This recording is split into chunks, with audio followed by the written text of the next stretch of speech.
and welcome back to my channel. I'm sitting here with Sallianne and Louisa today, who are child development experts and specialists, and we're going to talk about child behavioural problems and what we can do as parents to try and sort of work around that. So hello, thank you very much for coming. I'm going to cut right to the chase here. Parents who are watching this, who are worried about their children's behaviour, I mean, how common are emotional and sort of challenging behaviours in children, would you say? They happen all the time. It depends actually how we deal with it as parents. Children are egocentric, they're the most important person in the world. They are learning about everything the world has to offer. And therefore exploring every emotion, every behaviour, and they're pushing every boundary the whole time. But it's highly common, but it depends how we deal with it as parents and practitioners as to how we can support our children and move them through those stages. Okay, and in terms of those sort of perceived challenging behaviours, like what are some of the triggers? You know, we might be thinking as parents, oh my goodness, like my child's doing this, I don't know why they're doing this, but there's actually probably some concrete reasons. Like what are some of the triggers? Tantrums? Yes, I think looking at your day and your life and noticing times in the day when these things happen. So it might be that it always happens just as they're about to get tired, just before they're really tired in the day after lunch, they might just go to sleep. Or it might get to mid-morning and they're really hungry.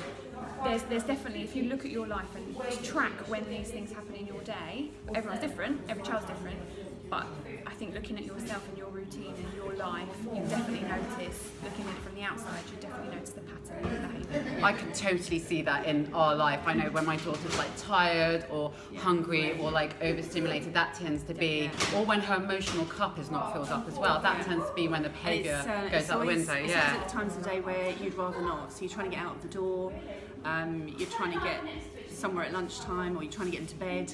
It's always those triggers, those times of the day. Definitely, someone calls on the phone, you're on the work call, definitely. Because they want the attention, don't they? That's right. It's just about looking at it and preempting the problem if you can. It's not always possible, but yeah. Okay. So I guess my question is, you know, like what types of problem behaviour, like should we, like the parents out there, not ignore? You know, are there some where it's like, okay, actually this is really not a phase. This is something that needs to be looked into. I honestly don't think you should ignore any of them.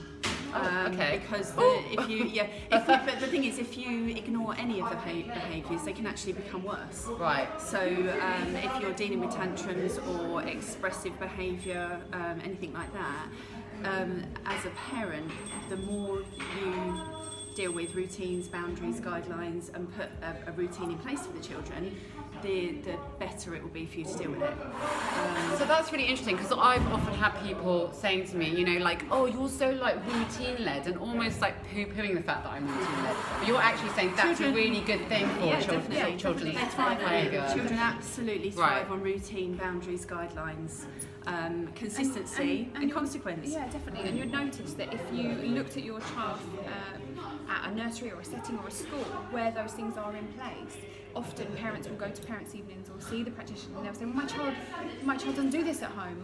They're not like this at home. And I think some of the reason is because those boundaries and those clear routines are in place in those settings, and the children do behave differently and react differently. So would you say like maybe that sort of permissive parenting might be sort of playing a part in all of this then?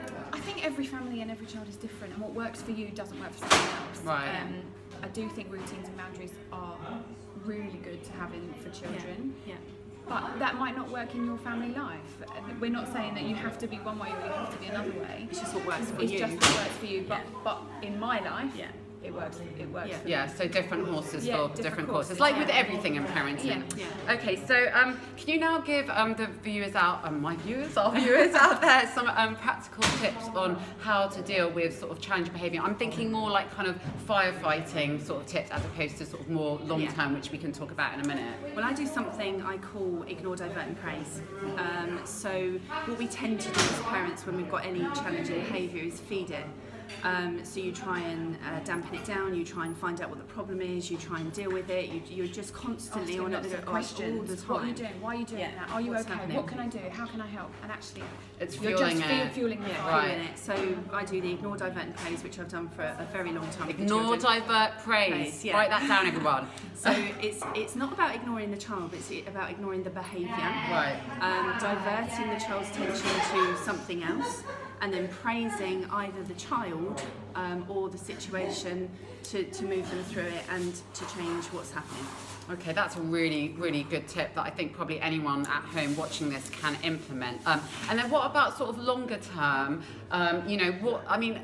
We have this kind of tendency to sort of pass the buck as parents and maybe not, take on the responsibility ourselves. Yeah. Do we need to be sort of taking a closer look at ourselves 100%. as parents?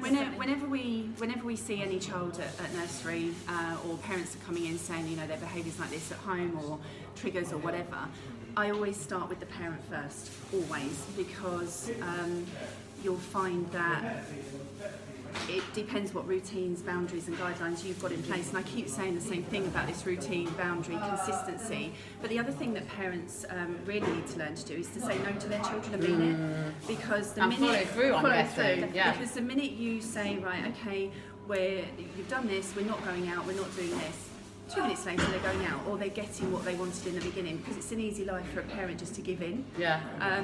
The main thing there is to remain consistent. If you said no, it means no, and actually long term their behaviour is so much better for it.